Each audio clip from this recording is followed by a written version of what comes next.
Okay, and we are live on YouTube. All right, let's call to order today's OpenJS Foundation board meeting for Friday, December 4th, 2020. Brian, please take us through it.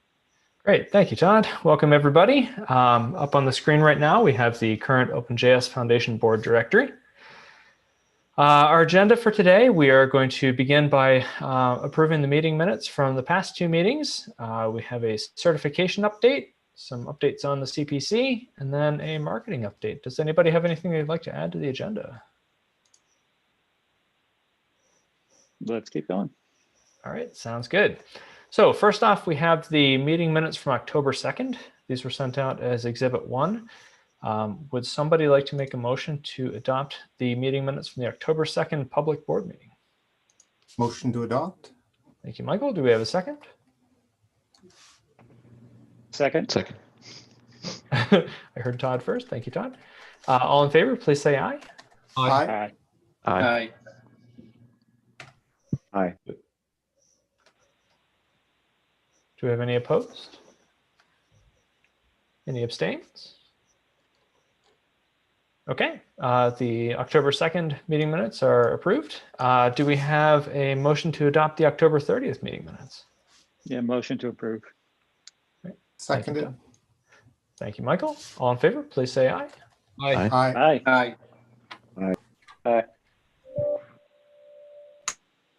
Do we have any opposed? Any abstains? Okay, minutes from October 30th are adopted. Thank you, everybody. Okay, moving on, certification update. So Robin, would you like to take us through this? Sure. Hey, everyone. So I think the big news for us this month, when we came off the Halloween sale, and then we jumped right into Cyber Monday. That goes through December 8th if you're interested. But I think the important thing is now that we have that full package. We have our trainings complete, both for the app and the services certification. So I think the recommendation to help prepare, it's often a great way is if you can get discounts on buying a bundle for a training and a certification. You do get a second try on your certification and you get a year to do it. So that's great. And we're seeing a lot of interest. And we also have it in Chinese, which is always a good reminder every month.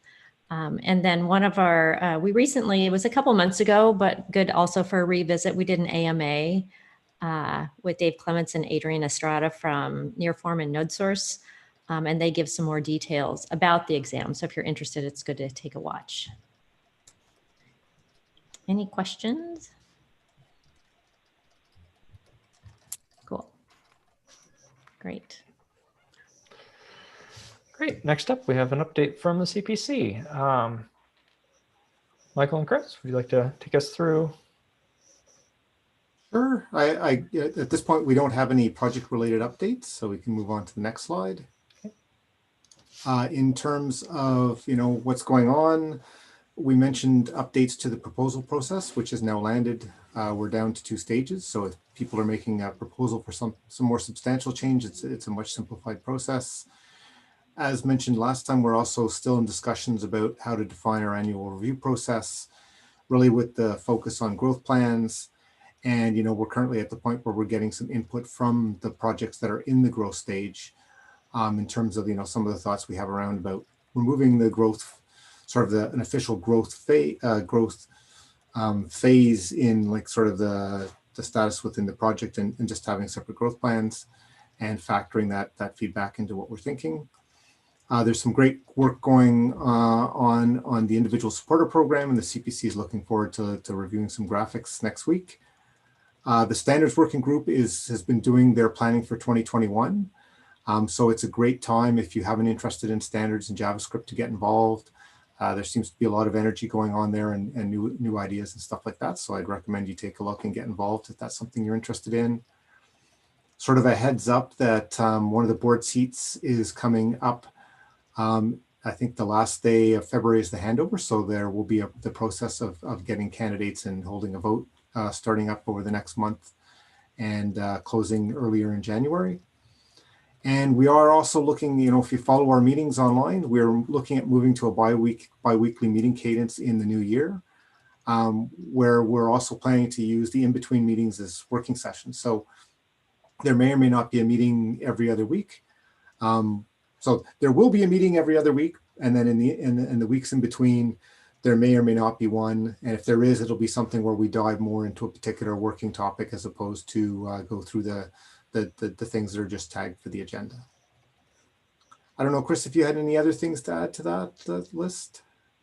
No, I think that covers it. Michael, would you like to take us through the pull request on the charter change as well? Sure. We have a pull request to simplify the process for making charter updates. Basically that's so that if we have things like typos or small changes, we're going to be able to do that without having to come to the board, which makes total sense. And that's been approved by the board, and we'll go through the process of landing that in the community and moving forward. Any other questions or things we should talk about before we move on?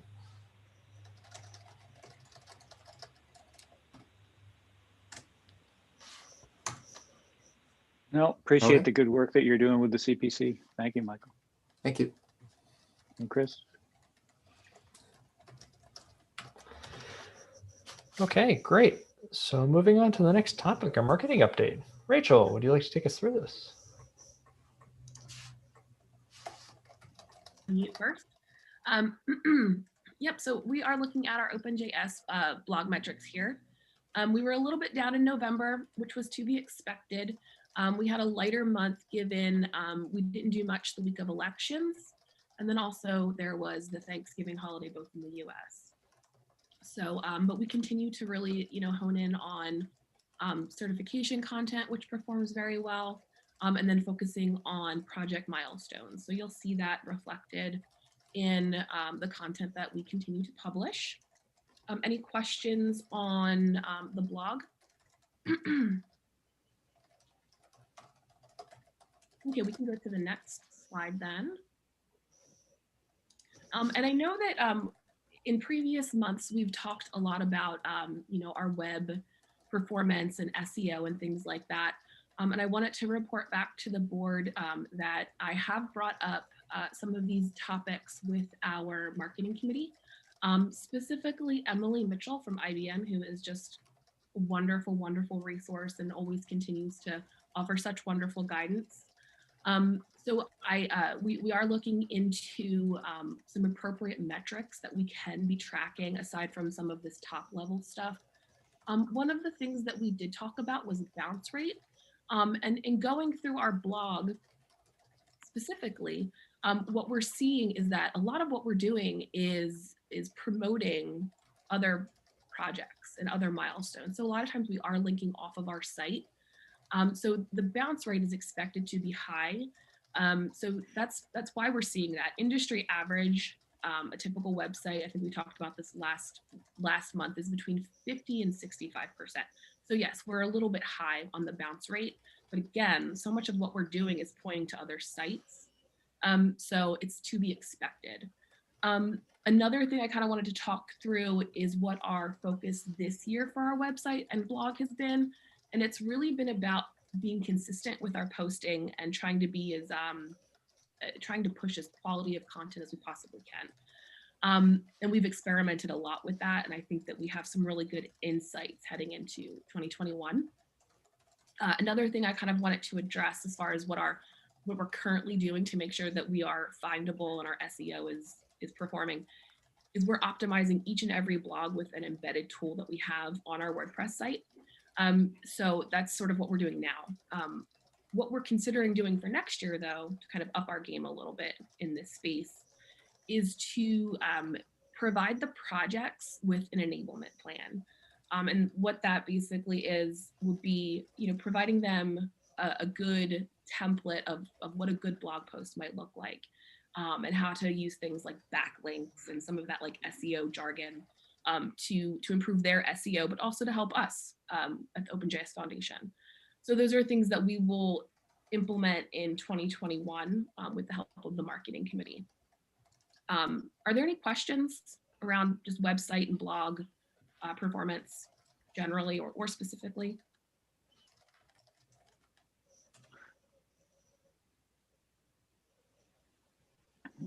So from a seasonal perspective, our user number there is about right then, from that standpoint. We've had 66,000 folks. We're this month we were up, which is odd to me.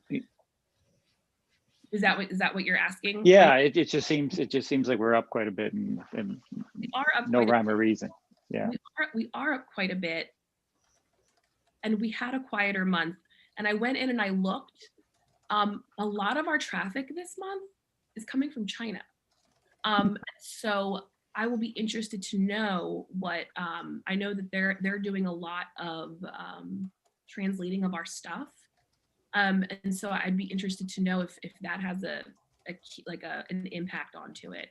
But I'm glad that you noticed that. I mean, 54%. This is sort of like in the same in the previous time frame is quite high, especially given the month that we had. So it was kind of a banner month for users as well. We hit this is a new milestone for the OpenJS Foundation. Yeah. And it's all direct. I'm seeing, like, you're kind of seeing in this top channel pie, a lot of it's referral, but a lot of it's direct too. So people are, coming right to the OpenJS Foundation. They're hearing about us from somewhere else. And that 15.7%, the number 11 that doesn't show on the page, what is that? Let me see here. The 15. So it's if I go around the pie and I count up the slices, I can find 11, not 10, and the 11th one looks like it's 15.7%. So it's a fairly substantial number, but not identified. It's other, and I can pull that out specifically to what just fractions of other things lumped together. Is that what it is? I think it's just like other just little things that aren't specified. But I'm happy to in sort of next month's readout specify what that is, if that's helpful. It's probably just because it's such a small number and it's probably little slices of things. But yeah. Yeah, because when you aggregate it up, it's quite a bit. So yeah, it would make sense that that's everything except for those ones that we've listed. But I'd be interested to know if that's a whole bunch of little things or there's one or two other big things that contribute. Mm-hmm. I think the other thing is it feels like we're getting ahead of the curve a little bit more with the project milestones. We're not surprised or reporting late. We have notice and time to prepare and work with the projects on their content. So that's all good. yes. One of the things that I've tried to prioritize as much as possible as resources and time allows is actually sitting in on the outreach committee meetings and really just kind of, really just trying to understand what release cadences are and things like that. So that's been really helpful. And again, I'm hoping with this sort of enablement plan, which is not just, how to optimize a blog for SEO, but also what's an appropriate timeline for, to alert your media relations team about news that's coming out. It's kind of like an all-encompassing plan that or a playbook that we're gonna put together that will hopefully help projects understand, all of the things that go into making a good announcement and really making the most of your milestones. Excellent. Thank you. That'd be very helpful. Yeah. Also working with Emily on that. Again, she's wonderful. If there are no other questions on the website metrics, we can head over to social. So our sentiment continues to be really good. In my opinion, anything over 90 is awesome. So that continues to be really great. These are some of the miscategorized things. There was, the AMA, for some reason that got caught up in the filter. And then this other, I think this was a member tweet, was also miscategorized. The spike is the AMA that happened the week of November 8th with Dojo. That's up on the site now. So if you haven't had a chance to go take a look at that, it's a cool conversation. Our engagement is down. And again, it's kind of interesting because our website users are up, but our engagement on Twitter is down, which is to be expected on the Twitter side. Again, we were very quiet the week of the election in the US, and then we had a lighter week on the week of Thanksgiving in the US. Any questions on Twitter?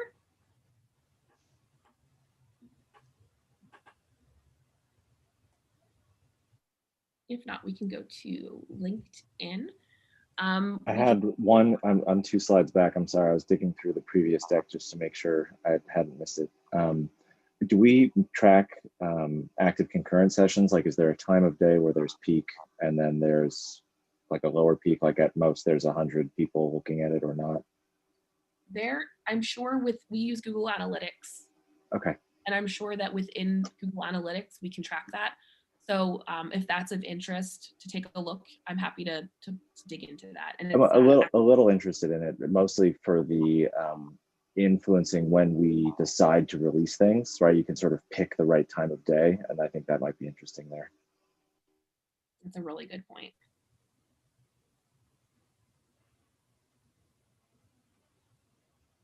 Excellent. Yeah, I took a note. We can take a look at that for sure. Thank you so much. Sorry to pull you back 2 slides. Please continue. All good. So engagement again down. I think that was to be expected given the month that it was. We always time our posts in advance for the most part, but given that it was a lighter week, I was out the week of Thanksgiving. There wasn't just as much engagement, so not as many liking posts and things like that. So this is to be expected, and I think in January we might see some normalization around this, just given holidays and just the end of Yeah, we sort of have a policy. If there's something important or a crisis happening in the world, we will go quiet on social media, just out of respect for that. So Had to do that a lot this year, huh? unfortunately. Yeah. So if there are no questions on LinkedIn, we can hit YouTube really quickly. So YouTube, we're continuing to just post things other than meetings. We're trying to get, again, more of those interview style videos, as well as the AMAs. They've been really great sources of content for YouTube. We're basically flat this month. But we're continuing to grow. We're definitely continuing to build this audience. I'm sorry, I think does someone want to chime in?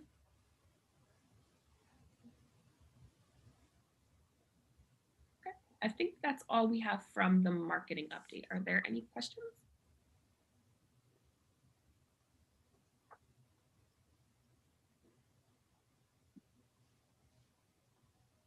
No, thank you, Rachel. Yep, looks good. All right. That brings us to the end of our content for today. Does anybody have anything else they'd like to add before we close up?